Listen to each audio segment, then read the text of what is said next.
Bueno, pues estamos nuevamente aquí en la entrevista con Guillermo Torres Quirós y en esta ocasión tenemos un invitado de lujo.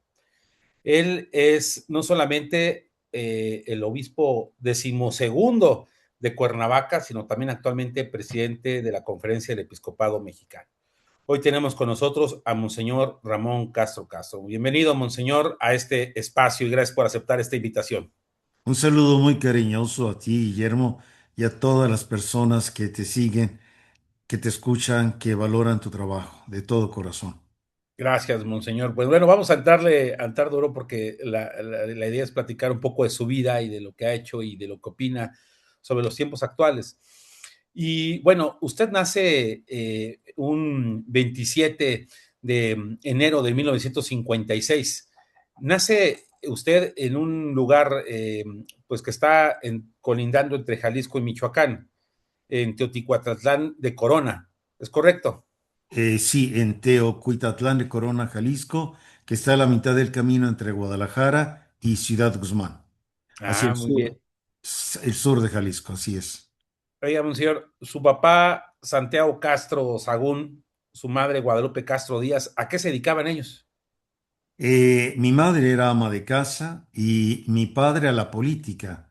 Fue presidente municipal, fue en ese tiempo también encargado de la seguridad, igual que mi abuelo y un tío. Entre los tres se iban pasando el poder uno al otro. Oiga, pero entiendo que su padre murió joven.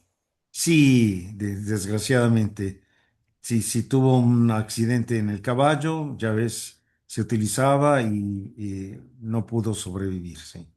Ya. Y ustedes, el sándwich de tres hermanos. Así es, fuimos tres varones, mi hermano Onésimo, que murió pequeño, luego mi hermano Ernesto y el último fui yo, sí, así Oiga, es. y entiendo que usted se va a vivir pues joven a Tijuana, por lo mismo de que su mamá enviudó. Así es, fueron en busca del sueño americano con una cierta seguridad, porque allá en Tijuana, precisamente, había una comadre, madrina de mi hermano, que le facilitó todo a mi madre para poder irnos hacia el norte con la ilusión de pasar después a Estados Unidos. Y así fue.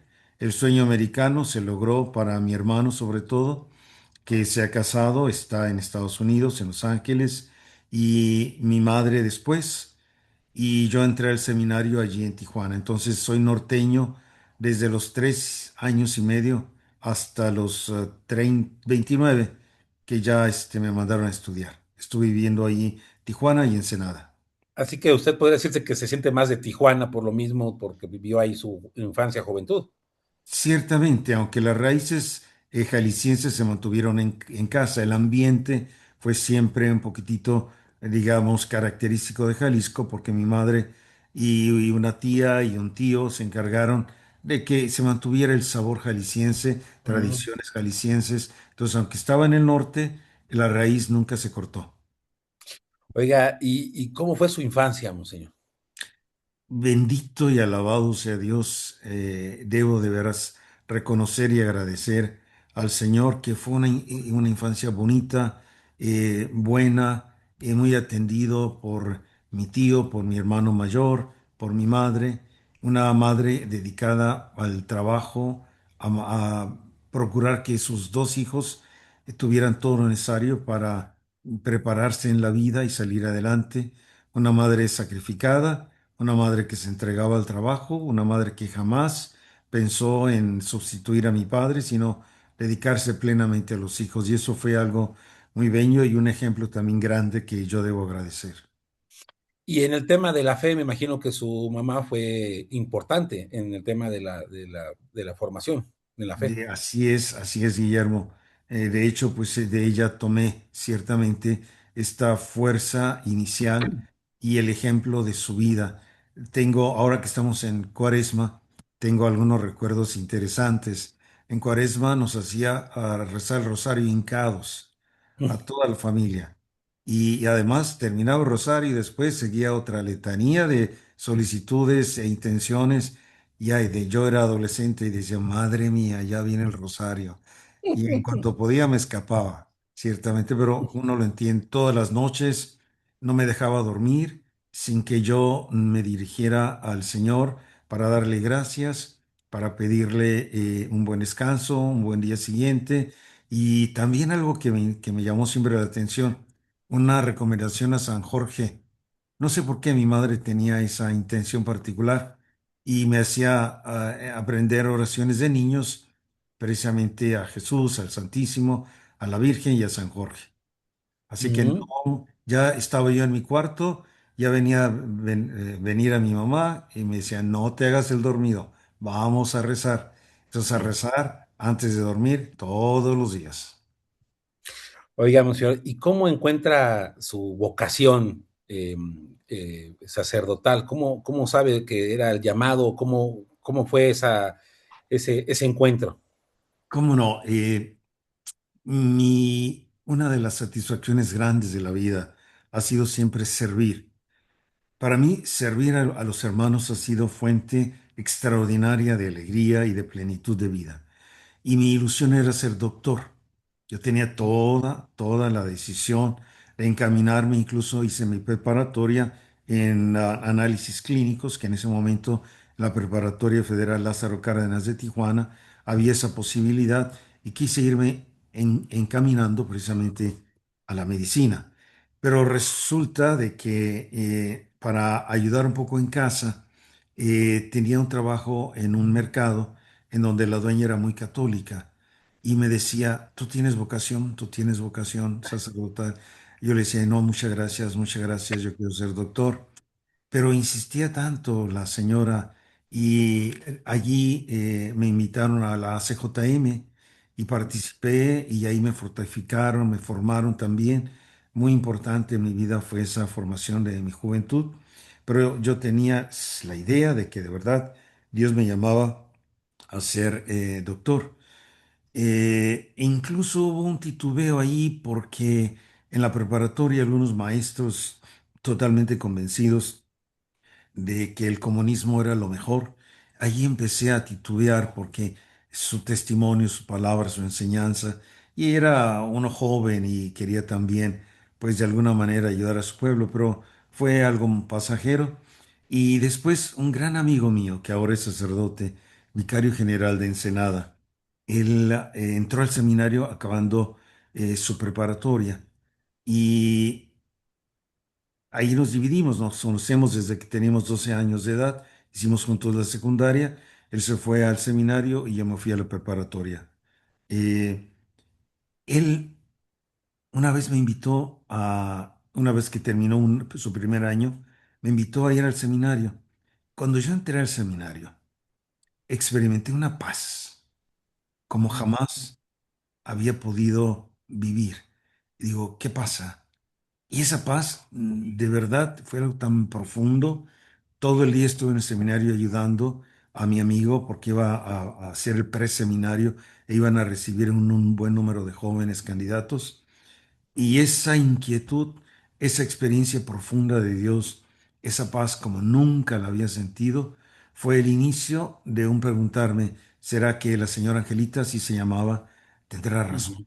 ¿Será que Dios me está llamando por acá? Y comenzó un proceso de discernimiento con los padres del seminario que después ya me llevó a entrar precisamente. Y algo de lo que no me he arrepentido, tengo 42 años de sacerdote ya, y fue algo extraordinario, verdaderamente extraordinario. Y ahí comenzó todo, de esa manera. Oiga, monseñor, ¿y cómo lo tomó su mamá y su hermano el hecho de que se fuera de sacerdote? Muy mal, malísimo. Mi madre dejó de hablarme y mi hermano 2 años. Uf. Ellos me decían que yo estaba equivocado, que de ninguna manera, me decía mi mamá, yo quiero tener muchos nietos y el 50% no los voy a tener, así que olvídate de que te vas a ir al seminario. Le digo, mamá, yo estoy convencido, estoy animado, y ellos pensaron que quitándome la ayuda económica, yo iba pues, a desistir, pero no, la providencia nunca me faltó. Y después de 2 años se convencieron de que sí, que esa era pues precisamente mi vocación y que Dios me estaba llamando por ahí. Y fue de esa manera que ya poco a poco se fueran convenciendo, de tal manera que para el diaconado, el sacerdocio, mi madre era la mujer más feliz. Estaba feliz, realmente. Mi hermano un poquito menos, e incluso hubo un momento en que ellos ya estaban en Estados Unidos. Mi hermano me dijo, voy a comprar otra casa y quisiera que te vinieras a vivir con nosotros. Te prometo un cuarto solo para ti. Te compro un automóvil, te buscamos un buen trabajo, pero deja el seminario.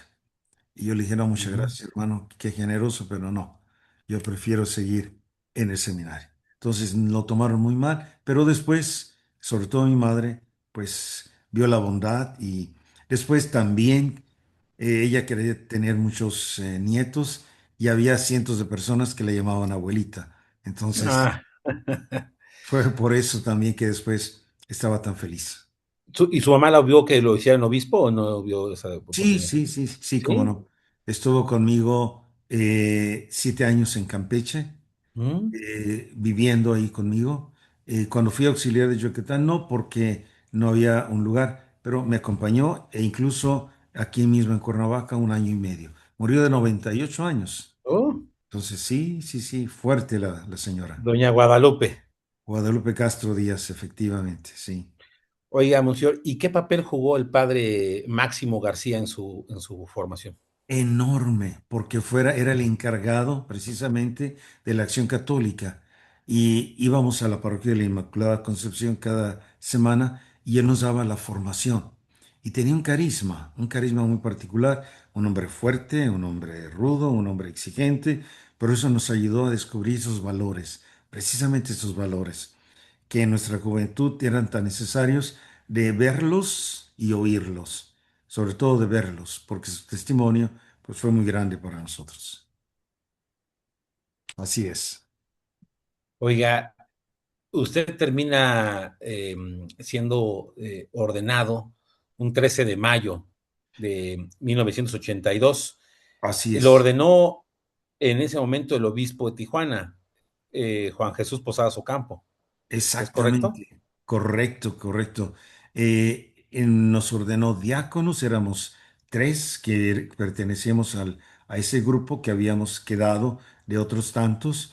Nos ordenó diáconos juntos en Tijuana, en la parroquia de la Divina Providencia, y después 1 año de haber vivido una experiencia pastoral en diferentes parroquias, a mí me mandaron a Ensenada, en San José Obrero, y el señor obispo quiso ordenarnos ahí para promover las vocaciones, porque decía, es importante que la comunidad se dé cuenta y sienta a su diácono como un promotor vocacional también. Entonces fui ordenado el 13 de mayo de 1982 por don Juan Jesús en Ensenada, Baja California. Después de unos meses ya lo cambiaron a Cuernavaca. Increíble. Mm, qué Y curioso. iba a pensar que yo iba a ser un sucesor, indigno sucesor de él aquí en Ah, Cuernavaca. oiga, Monseñor, ¿y es cierto que usted les prometió, bueno, que ustedes se comprometieron, ustedes, los tres sacerdotes ordenados en ese momento, a hacer una labor ahí social, a no irse a otros lados y de repente, pues llega don Emilio Berría, que también es sin duda una figura importante en su formación, y que los manda a estudiar fuera en el extranjero? Sí, es algo muy interesante y yo creo que una profundidad incluso teológica, porque Monseñor Posadas mandó 5 sacerdotes, o sí, sacerdotes a estudiar a Roma, de los cuales 4 se casaron. Entonces él Ujú. estaba muy desilusionado y antes de ordenarnos diáconos dijo, no voy a enviar a nadie más a estudiar porque el resultado ha sido pues no el esperado y nos llamó a los 3 teólogos que habíamos terminado y nos dijo, quiero que me firmen un documento donde me van a asegurar que nunca me van a pedir que los mande a estudiar. Él quería asegurarse porque había ya una presión de algunos sacerdotes jóvenes que querían pues prepararse más. Y dijo, quiero evitarme problemas, lo tienen que firmar. Y yo, obviamente, pues después de orar y de profundizar, dijimos, claro, y firmamos los tres que nunca íbamos a pedir ser enviados a estudiar ni salir al extranjero. Y así fue, y nos ordenó. Pero después llega Monseñor Emilio Belaunzarán, y después de 3 meses de haber llegado, me mandó a estudiar a España y luego a Roma. ¿Cómo son las cosas? Cuando uno se deja llevar por el Señor. Él tiene sus planes y como decías, San Juan 23, hacer la voluntad de Dios es nuestra paz. Porque había muchas inquietudes de respuestas que no era canónicamente correcto lo que hizo, pero pues el Señor tiene sus planes y de hecho nunca ha regresado más a la diócesis. Aquel que no iba a salir, no ha regresado. Oiga, se va a estudiar a España. ¿Qué estudia en España? Había necesidad de la teología espiritual y el señor obispo don Emilio me dijo, ¿qué te gustaría? Le digo, sabe, tengo una preferencia extraordinaria por la teología espiritual. Me dice, mira, conozco en Burgos a unos padres en la Universidad del Norte de España que nos pueden dar incluso una beca. Si la tramito, me gustaría que te fueras allá. Le dije, desde luego que sí. Y entonces, una vez hecho todos los procedimientos necesarios, llegué a Burgos e hice el primer año de la teología espiritual en la Facultad de Teología del Norte de España, ahí en Castilla, con los duros castellanos, ¿no? Y estuve ahí un año. Después decidió enviar otros 4 sacerdotes, pero a Roma y nos dijo, quiero que 5 estén estudiando, pero ahora quiero que vayas a Roma, que estés con ellos, te prepares y regrese para eventualmente pensar en ustedes como un equipo de formadores en el seminario. Entonces, solo un año en España y me trasladan a Roma y allá termino la licenciatura en Teología Espiritual en la Facultad de el Teresianum de los Padres Carmelitas de Roma. Así que tiene algo de Carmelita. Tengo algo, estoy enamoradísimo de Teresa, ciertamente Santa Teresa de Jesús y San Juan de Ávila, que son la cumbre de la mística cristiana, y creo verdaderamente que son extraordinarios en ese camino místico que todos los bautizados estamos llamados a vivir, a tener. Todos estamos llamados a esta unión con Dios, solo que algunas almas responden con mayor generosidad y sabiduría como lo hicieron Teresa y Juan. Oiga, estando ahí, después se va usted o lo empiezan a preparar para carrera diplomática. ¿Cómo fue eso? También otra cosa, la mano de Dios interesantísima. Éramos 5 estudiando en Roma. Yo había terminado mi licenciatura ya en teología espiritual y teóricamente yo debería regresar, pero me dijo don Emilio, mira, haz el doctorado porque quiero que se regresen juntos. Entonces, espera a tus hermanos y ya yo me había inscrito para el doctorado, pero en ese periodo precisamente hubo un encuentro en Los Ángeles, en la toma de posesión del nuevo arzobispo, y siendo vecino invitaron a don Emilio, y en la misma mesa donde hicieron el banquete estaba el presidente, recién nombrado presidente, lo llamamos así, de la Pontificia Academia de Roma, donde estudian los diplomáticos. Y platicando, dijo, yo tengo 5 sacerdotes en Roma. Y le dijo el presidente, dame uno, necesito mexicanos, necesito algún sacerdote de Latinoamérica porque son muy escasos en el servicio diplomático. Y mi obispo aceptó y me regaló sin decirme Mm, nada, mm, absolutamente nada. Luego viene el terremoto de 1985, en donde escasamente recibíamos noticias de México, pero los medios de comunicación italianos hablaban de que había prácticamente desaparecido la Ciudad de México y otras ciudades. Y había una inquietud, una preocupación y un dolor enorme. Al segundo día del terremoto me llaman del Vaticano y es precisamente el presidente de la academia y me dice, me encontré con su obispo y lo necesitamos en el servicio diplomático. Para entonces mi sensibilidad de disposición estaba totalmente, digamos, pues a disposición por lo que estaba pasando en México. Entonces, después de 2 horas en que ujú. me estaba hablando de que el Papa me pedía, de que se necesitaban latinoamericanos, el motivo, la razón del servicio diplomático de la Santa Sede, entonces me dijo, ¿qué le parece? ¿Acepta? Y vinieron a mi mente tantas cosas que yo he hecho oración por la cuestión del terremoto que dije que sí, de inmediato. Una vez que salí de ahí, fui a la Basílica de San Pedro y me temblaban las rodillas porque dije, Dios mío, Mm. ¿qué dije? ¿Qué significa ir al servicio diplomático. En primer lugar, a estudiar Derecho Canónico, que no era la materia que más me gusta, pero Ujú. había que hacer la licencia. Y luego un doctorado, y luego lenguas, y luego clases propias de la diplomacia vaticana. Entonces, Dios mío, dejar el colegio, irme con otros sacerdotes, pero yo dije que sí. Y bueno, en nombre sea de Dios, in nomine Domini, y así comencé este periodo en 1985 precisamente, y estuve ahí 4 años con esas características y nos advertían, solo 4 años, tú tienes que terminar el cuarto año, tu doctorado, ni un día más, porque de inmediato ya contamos para ir, mandarte a alguna misión diplomática. Entonces ahí terminé, hice la licenciatura en Derecho Canónico en la Gregoriana, Pontificia Universidad Gregoriana de los Jesuitas, y una vez terminada tenía una doble opción. Había que hacer un doctorado y tenía dos licenciaturas, y obviamente escogí teología espiritual por la preferencia que siempre he tenido, e hice el doctorado en teología espiritual en el Teresiano con un director jesuita que fue el que me ayudó con la tesis. Hice el estudio de lenguas, son 4 lenguas que se deben conocer. Cualquier servidor diplomático de la Santa Sede debe conocer el inglés, el italiano, el francés y el español. Así que yo tenía solamente 3 idiomas que estudiar. En verano íbamos a practicar, durante el año estudiamos un idioma y ya en el verano a alguna ciudad inglesa, francesa y sobre todo en Italia, porque en ese momento se cambió el italiano por el latín. El trabajo Ujú. oficial de las nunciaturas era en latín, pero se cambió al italiano, entonces nos exigían dominar bien el italiano escrito y hablado. Y además las clases propias de la academia, derecho concordatario, por ejemplo, historia de la diplomacia vaticana, estilo diplomático, porque tiene algo muy característico, un estilo propio de escribir, y fue lo que nos enseñaron.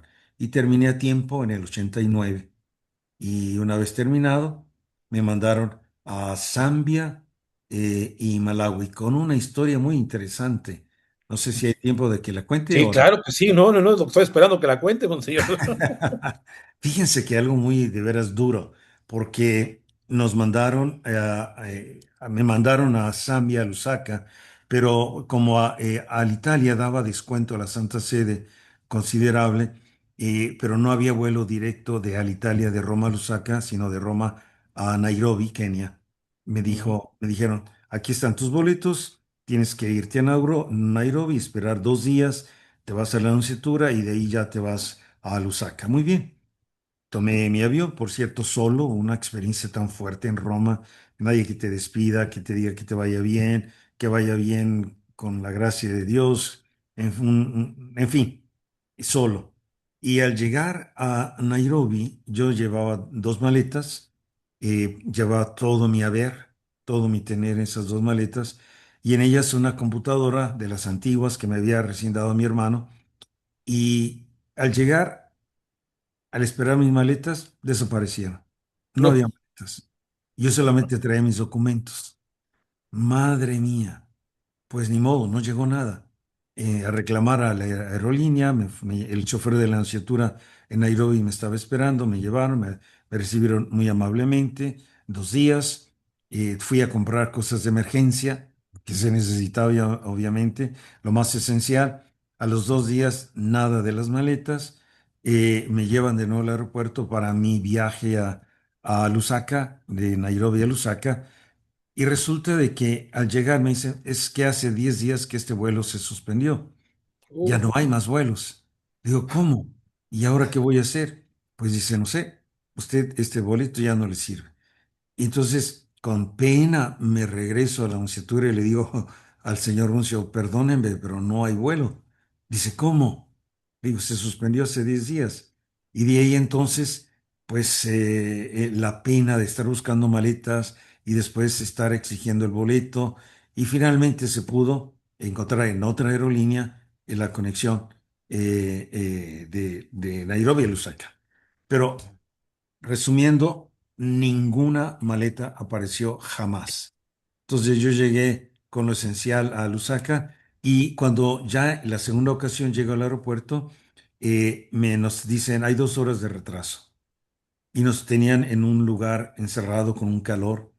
Esas 2 horas se transformaron en 10 horas, Uf, sin teléfono celular, sin nada. Yo avisar a la nunciatura en Lusaka que no iba a llegar en el tiempo adecuado.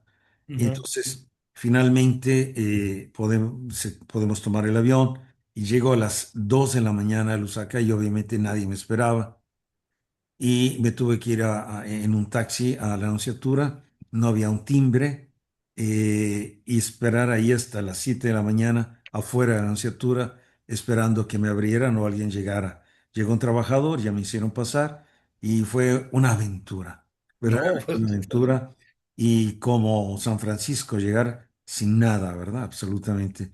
Pero fue muy bella también la experiencia en Lusaka y también la experiencia en Malawi, Zambia y Malawi. Ahí hay unas experiencias extraordinarias que si quieres que te las cuente, con mucho gusto. sí, no, pues cuéntenos alguna de esos momentos, porque me imagino, bueno, África y usted un joven sacerdote, estaba lampareado, ¿no? Así es, así es. Y ya de hecho, pues nunca es lo mismo y se siente el cambio tan fuerte de estar protegido, pues por la academia, por amigos, y llegar a un lugar, pues tan particularmente difícil, de una pobreza extrema. Pero allí también atender la nunciatura de Malawi. Eran los dos países con un solo nuncio y se tenía una pequeña oficina en la Conferencia Episcopal de Malawi, pero había un dictador, el señor Banda, y este dictador de 90 años de edad, que ya en realidad no podía dirigir el país, era un hombre que había sido preparado en Inglaterra, pero con algunas características muy particulares de cualquier dictador. Y su amante y el amante del amante eran los que dirigían realmente el país y lo tenían con una rigidez enorme y los obispos no podían decir nada, no podían hablar en contra de nada, hasta que un obispo irlandés que estaba ahí trabajando en una diócesis, en Sumbu, al norte de Malawi, eh, le dicen a toda la conferencia, que eran 8 obispos, tenemos que hacer algo porque no podemos estar colaborando con la dictadura. E hicieron precisamente para el primer domingo de Cuaresma una carta pastoral donde criticaban un poquitito al dictador. La imprimen en una imprenta de los lasallistas, la distribuyen el primer domingo de Cuaresma en todo el país. A mediodía ya estaba secuestrada toda la edición. Y además nos hablaron a Lusaka y nos dijeron, la embajada americana y de Alemania, tengan cuidado porque el dictador quiere vengarse de los obispos por lo que hicieron. Entonces me mandan a mí el nuncio que acababa de llegar de Haití, donde pasó una aventura tremenda, donde lo golpearon, quemaron la nunciatura, etcétera. Llegó después de unos meses de descanso con un trauma todavía muy fuerte de lo que vivió en Haití. Y me dice, yo no puedo ir a Malawi. Ve tú, Dios mío. Y dice, y no hay quien te acompañe. Y son 8 horas de manejando el automóvil de Lusaka a Lilongwe, la capital. Me dice, al llegar a la frontera, 6 horas, quédate con el obispo. Llegué, pero era muy temprano. Dije, no, si alcanzo a llegar a tiempo. Pero al pasar la frontera vieron mi pasaporte y me detuvieron. Me detuvieron 2, 3 horas hasta que finalmente me dejaron pasar. Pasé, pero algo muy curioso, yo creo que fue intencional. Después de 20 minutos de manejar ya en la noche, se ponchó una de las llantas. Me salí de la carretera, cambié el neumático, continué y después de otros tantos minutos, otro neumático. Ya con dos, ya no podía yo continuar y me quedé a la orilla de la carretera pidiendo que alguien me diera un aventón. Pero pues a las 12 de la noche, ¿quién iba a dar un aventón? Nadie. Después de que me di cuenta de que no, y de estar luchando con los mosquitos, pues dije, mejor me quedo hasta que amanezca, en el nombre sea de Dios, aquí solo. Y después de una hora pasó un automóvil y vi que se detuvo y era un automóvil diplomático de Colombia. Y al ver mis placas diplomáticas, él se detuvo, eran dos, el auto se detuvo, eran dos señoras y me dicen, ¿qué le pasó? Le digo, ya le expliqué, me dice, lo llevamos, ya me llevaron y fue toda una aventura. Al día siguiente por el carro, etcétera. Y estuve un mes escondiendo obispos, particularmente el irlandés que estaba amenazado de muerte y ahí fácilmente se deshacían de ellos con accidentes.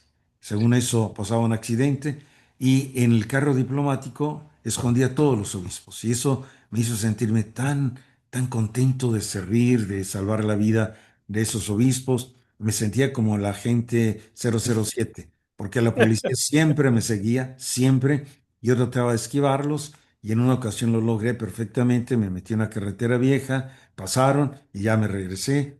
Y después tuve que llevar al obispo irlandés a su diócesis escondido en la cajuela para que no supieran, porque había pedido asilo diplomático en la Embajada de Canadá. Pero después se arrepintió y dijo, no, yo tengo que estar con mi diócesis, con mi gente, y lo fui a rescatar y lo llevé. Entonces fue una aventura extraordinaria donde verdaderamente sentí cuánto el servicio diplomático de la Santa Sede puede hacer por el bien de una iglesia local y la libertad religiosa.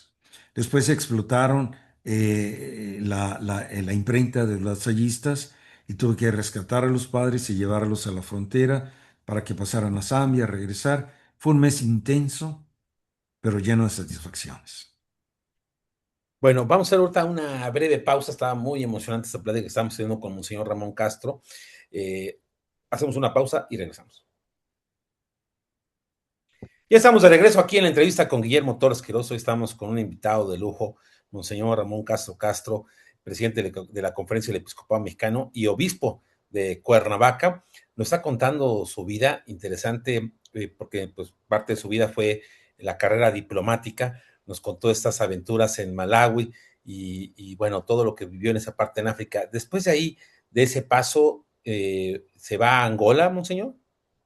Y fue de emergencia, efectivamente, porque estando en Zambia, hubo una urgencia particular en Angola. El secretario le dio malaria cerebral.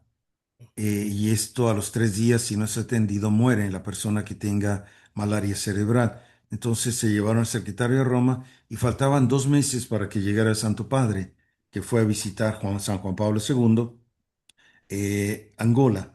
Y fue algo extraordinario porque fue a un solo país por una semana, cosa que no era costumbre, Uh pero -huh, para darle importancia y sentir que verdaderamente Angola era importante para el Papa por los 30 años de guerra civil que ya vivía. uh -huh, Estaba Savimbi, que era parte de la rebeldía, y estaba el presidente Dos Santos. Dos Santos apoyado por el comunismo, Rusia y Cuba. Cuando yo llegué, había todavía 60.000 soldados cubanos uh -huh. Angola apoyando y Savimbi apoyado por Europa y Estados Unidos. Más que nada en una cuestión política, porque había muchos intereses. Angola tiene mucho petróleo y tiene muchos diamantes.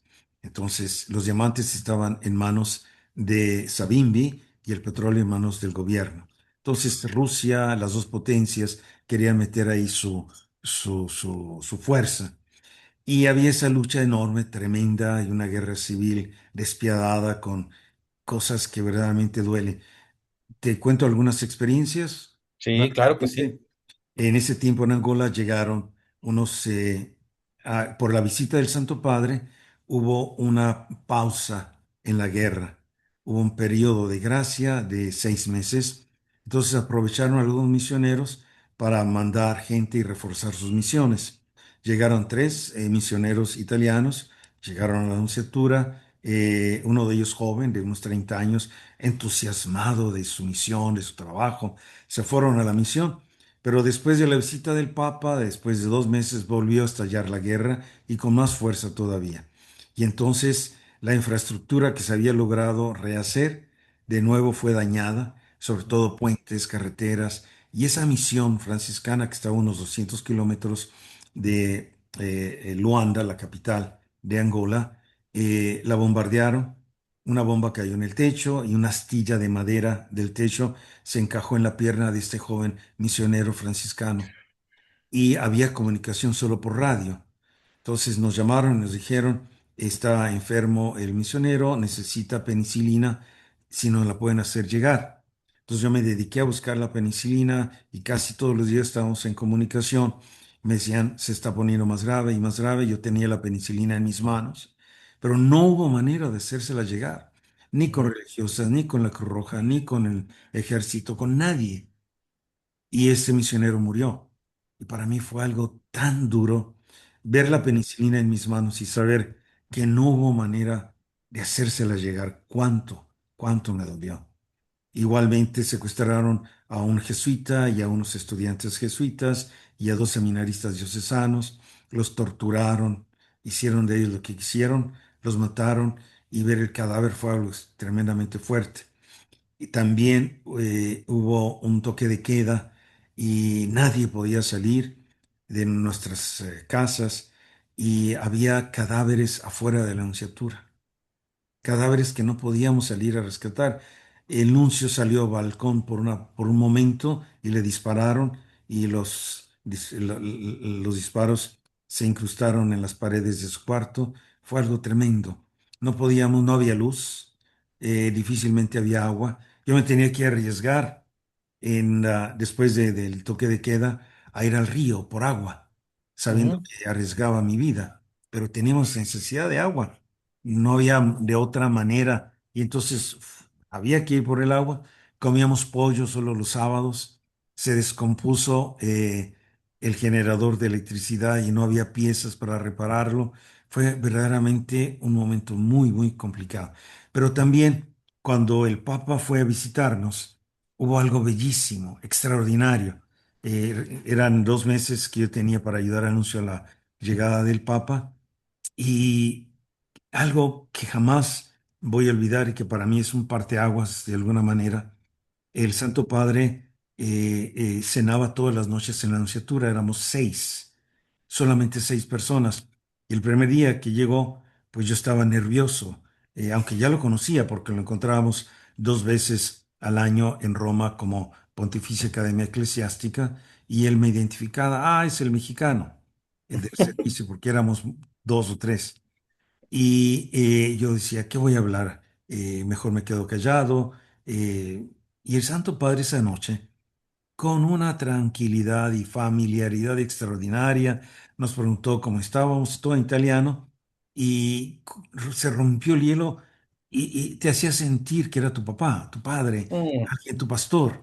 Fue tan bella esa primera noche, inolvidable por la familiaridad. Después siguió sus visitas y en un penúltimo día, en la noche, me dijo, estoy viendo que usted no nos acompaña a los viajes.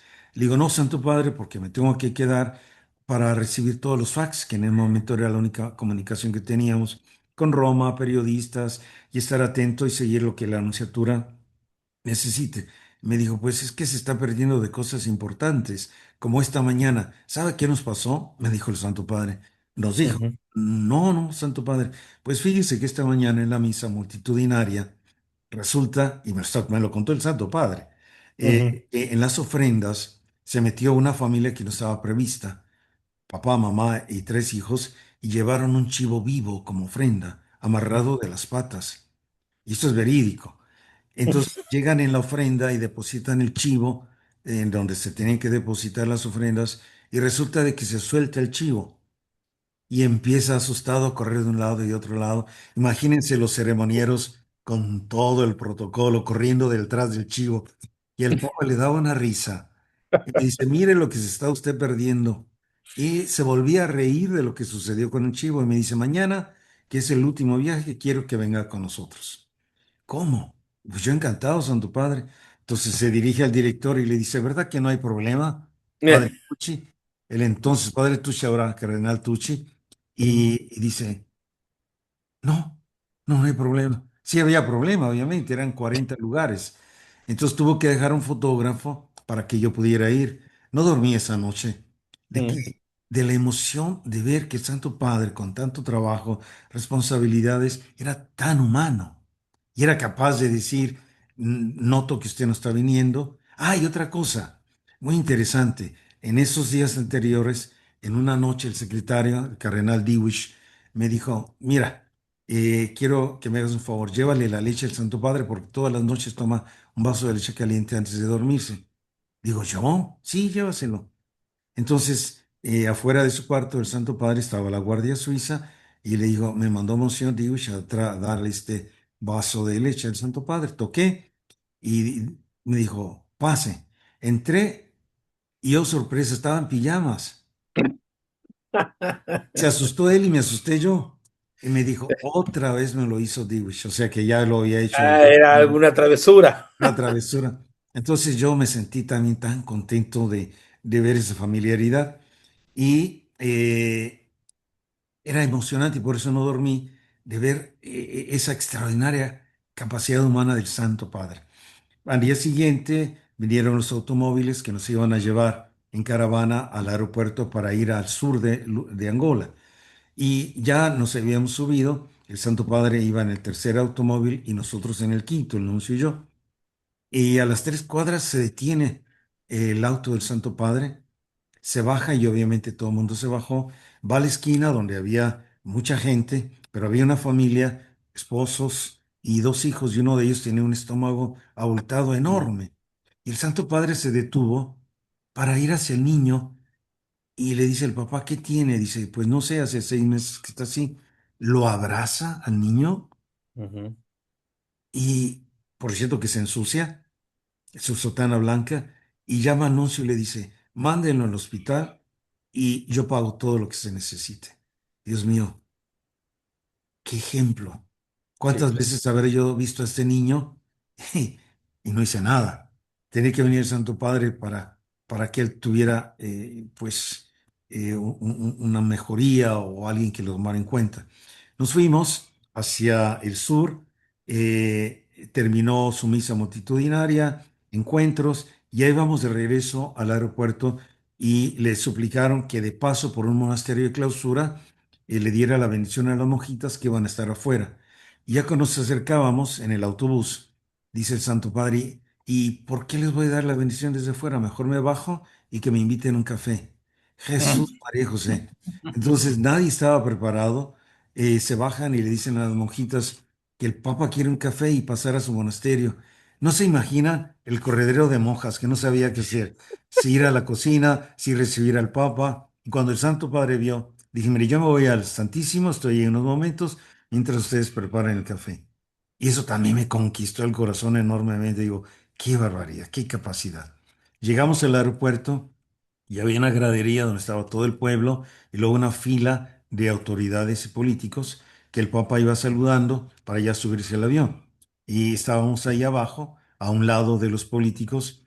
El Papa fue saludando a todos y el secretario, que así era, fue y trajo a una niña de acá de las graderías con otra niña en su espalda y la puso en la fila de los políticos. Y era la última.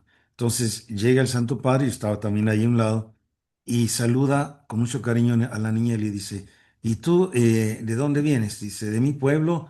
¿Y tus papás? No tengo papás. ¿Y cuánto caminaste? 2 horas. ¿Y por qué traes a esta niña? ¿Quién es? Es mi hermanita. ¿Y por qué la traes cargando?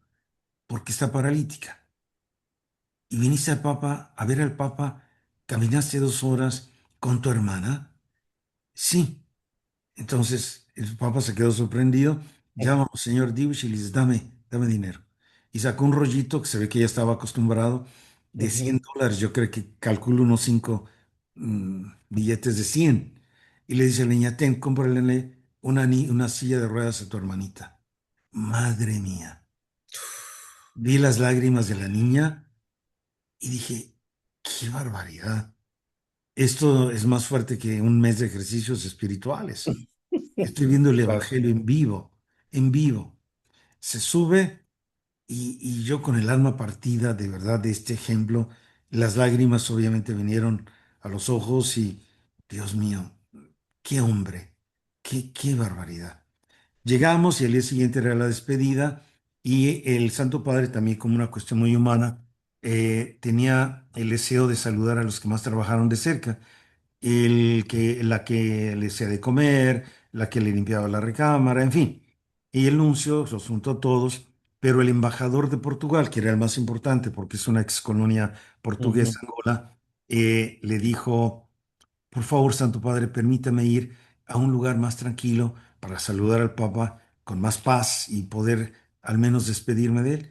Y como eran amigos, le dijo: sí, venga a este momento, que solo vamos a estar 30 personas y allí puede saludarlo y despedirse. Llegó muy temprano, pero llegó con su esposa y su hijo. Y su hijo de 17 años en una silla de ruedas. Entra, empieza el Santo Padre a saludar, llega donde estaba el embajador y le dice al embajador llorando y la esposa: mi hijo está con un cáncer terminal. Se veía muy débil, muy delgado y pálido el hijo. Y le dice: Santo Padre, voy a orar por él.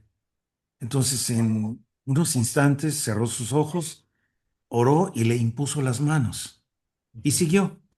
Bueno, ya se despidió, se fue.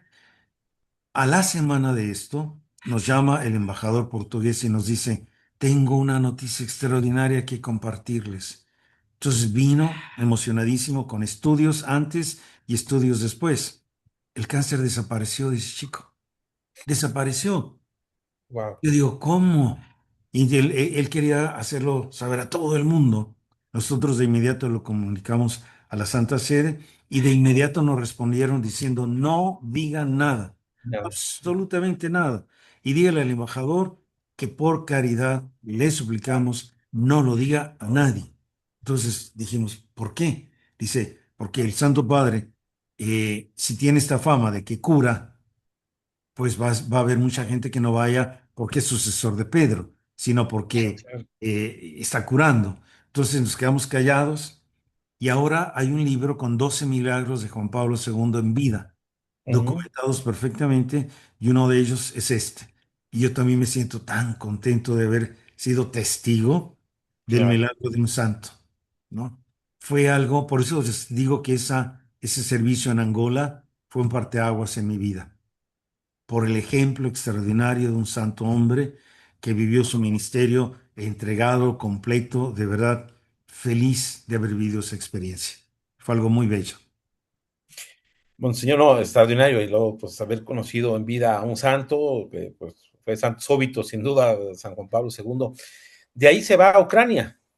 De ahí me mandan a Ucrania de 50 grados de calor a -25. De hecho, me enfermé una semana porque el cambio fue tan radical en todos los sentidos, de una África viva, de una África, pues digamos, tan fuerte en su experiencia de vida, cristianismo, a una Ucrania que apenas se estaba levantando de el problema de su vivencia comunista y de haber estado bajo primero los zares y luego Ujú. el comunismo de Stalin y compañía, 400 años subyugados, 400. Y llegamos a la Anunciatura, la primera después de todos estos siglos. Y una cosa curiosa: la Anunciatura estaba en el edificio de la KGB. Mm. Imagínense, era un edificio de unos 8 pisos y nosotros estábamos en el cuarto, pero todavía había reminiscencias de la KGB porque era el lugar donde preparaban a sus agentes. O sea, un cambio interesante, pero con el problema de una iglesia que, pues, muy dividida. ¿Por qué? Porque primero estaban los bizantinos católicos o los uniatas, que no les gusta que le digamos uniatas, que fue la Iglesia Ortodoxa que en el siglo XVI, en el Concilio de Florencia, aceptó al Papa. Y Ujú. ellos en Ucrania, siguiendo todos sus ritos con algunas condiciones especiales, dijeron: queremos ser parte de Pedro. Y entonces nace la Iglesia Bizantina Católica. Ujú. Y Stalin no le gustó y los mandó hacer desaparecer, les quitó todas sus propiedades y quien se confesara bizantino católico a Siberia. Entonces vivió en las catacumbas, de tal Ujú. manera que la iglesia en Roma nadie sabía cuántos obispos había, cuántos sacerdotes, cuántas monjas, porque todo era, todo en la vida de las catacumbas, digamos, de su práctica religiosa. Y llegamos ahí cuando apenas se había restablecido, cayó el muro de Berlín y resucitó con 5 millones de bizantinos católicos que Wow. nadie sabía que existían. Nadie. porque se milagro. mantuvieron fieles, fuertes, firmes, a pesar de la persecución y a pesar de todos los pesares, fieles a Roma, fieles al Papa. Pero al resurgir, obviamente, ellos querían sus propiedades, que Stalin se los había dado a la Iglesia Ortodoxa, seminarios, monasterios, curias, iglesias, y empezaron a pelear, y eran unos pleitos enormes, porque los ortodoxos decían, no, señor, son mías, no, pero es que fue injusto. Bueno, una situación muy conflictiva. Y luego, una vez independizada Kiev, la capital de Ucrania, el arzobispo dijo, pues ahora yo voy a ser el patriarca de Kiev y me voy a independizar del patriarca de Moscú. Otra revolución de, de división, y la mitad de los obispos se quedó con el patriarcado de Moscú y la otra mitad con el patriarcado de Kiev. Entonces fue algo sumamente, digamos, fuerte, y había esas dos iglesias, la ortodoxa patriarcado de Kiev, la ortodoxa patriarcado de Moscú, y luego los bizantinos católicos. Pero luego resurgió también la autocéfala, ortodoxa autocéfala, que decían, nosotros somos los únicos auténticos ortodoxos que estaban en la diáspora porque no participaron del gobierno comunista, cuatro. Y luego la Iglesia Latina, cinco. Y la Iglesia Latina, junto con los bizantinos católicos, también una enorme antipatía por cuestiones históricas. Cuando Polonia invadía Ucrania, forzaba a los ucranianos a hacerse del rito latino. Y cuando Ucrania invadía Polonia, los forzaba a hacerse del rito bizantino. Entonces ahí venían cargados de una antipatía de años, de siglos, y entonces no se podían ver. Y una división enorme en donde el nuncio tenía que ser un poquito de árbitro y de, pues, bombero, por decirlo de alguna manera. Y fue una experiencia extraordinaria, verdaderamente bella, en donde la vivencia de las características de Ucrania, pues me hicieron también valorar la universalidad de la Iglesia y el trabajo del Espíritu Santo para mantenernos unidos. Oiga, monseñor, bueno, ha estado en lugares donde el comunismo ha estado ahí muy presente. Después de Ucrania, llega a Sudamérica. Llego a Sudamérica, a Venezuela, al Y en la último época de que llega periodo. Chávez. Exacto, llegué en el momento en que estaba terminando Rafael Caldera. Y me Ujú. tocó todo el periodo de la promoción de Chávez. Entonces, todo lo que Rafael Caldera no se imaginó jamás lo que iba a causar, porque estaba en la cárcel Chávez, que había hecho ya un intento de golpe de Estado, pero le dio la gracia de la libertad. Él hubiera estado ahí por años, pero Caldera le concedió la libertad sin imaginar lo que iba a pasar después. Gana con su populismo y, por cierto, al inicio creo que era diferente, porque de verdad tenía otras intenciones, pero el dinero y el poder le cambiaron tanto. Y yo creo que desequilibraron incluso su propia visión de la vida, porque eh, había todos los días un desayuno en donde, y eso me lo dijo el arzobispo de Caracas, que lo invitó a desayunar, había en el comedor un lugar vacío para Simón Bolívar. Y siempre le preguntaba a través de una medium qué decía Simón Bolívar para tomar sus decisiones. Imagínense. Entonces, bueno, fue también una experiencia muy fuerte. Me tocaron 3 años, no, perdón, cuatro en Caracas, 4 años y medio. Entonces viví la última parte, viví la transición, cambiaron al nuncio, Monsignor Quilici, lo cambiaron a Suiza. Yo quedé de encargado de negocios, que fue cuando entró Chávez, y luego ya después llegó Monsignor Sandri, el cardenal ahora Leonardo Sandri, Sandri. Ujú. y estuve con él hasta el periodo que ya me cambiaron a Paraguay. Entonces de Venezuela me cambiaron a Paraguay, pero con esta experiencia de haber vivido esta transición. Monseñor, el tiempo nos ha comido, ha sido extraordinario y yo creo, digo, vaya, voy a abusar de usted, pues comprometernos a una segunda parte, porque falta el momento en el que usted llega a hacer otro cambio de una carrera diplomática, de repente lo hacen obispo, lo hacen obispo para México. Que por cierto, el día de mañana usted cumple 22 años de ordenado como obispo, si no mal recuerdo. Fue en mayo. Fue en Ah, mayo. fue en mayo, fue en mayo, Sí, fue en fue en mayo. mayo, Ah, ok. sí. Sí. Pero bueno, no sé si haya la oportunidad en otro momento de continuar, porque sé que los tiempos la apremian a usted, que tiene una agenda apretada, pero ha sido súper enriquecedor lo que nos ha dicho el día de hoy con esta parte, porque la verdad nos ha estado dando ejemplos de la presencia de Dios, de la Yo presencia de encantado Dios. de la vida. Vamos a ver qué dicen tus oyentes. Ah, no, yo seguro van a decir que sí, pero yo porque sé que anda ya corriendo con el tiempo, yo le agradezco muchísimo su generosidad y pues yo sí le diría, si nos puede mandar su bendición hoy miércoles santo, pues sería muy bueno. Con muchísimo cariño. En el nombre del Padre, del Hijo y del Espíritu Santo, Señor y Dios nuestro, que eres la fuente de toda bendición. Tú conoces perfectamente a las personas que nos están escuchando y mirando. Sabes sus necesidades y conoces profundamente lo que son y lo que tienen. Y sin ti nada podemos hacer. Que esta bendición llene sus corazones de tu presencia, de tu gracia, de tu paz y sobre todo de tu amor. Y que nos haga sentir a todos cuánto está cerca y lo que eso significa esta Semana Santa. Que la bendición de Dios Todopoderoso, Padre, Hijo y Espíritu Santo descienda sobre ustedes, su familia, su trabajo, su apostolado y permanezca para siempre. Ánimo. Gracias, gracias, monseñor. Nos ponemos de acuerdo después, pero yo Claro que espero sí. que la segunda parte tiene que darse pronto. Con mucho Gracias. gusto. Hasta la vista. Bueno, esto fue la entrevista con Guillermo Torres Quirós. Los invito a que sigan la programación de Más Radio La Paz aquí en 100.5, 101.5 de FM y en nuestras redes sociales.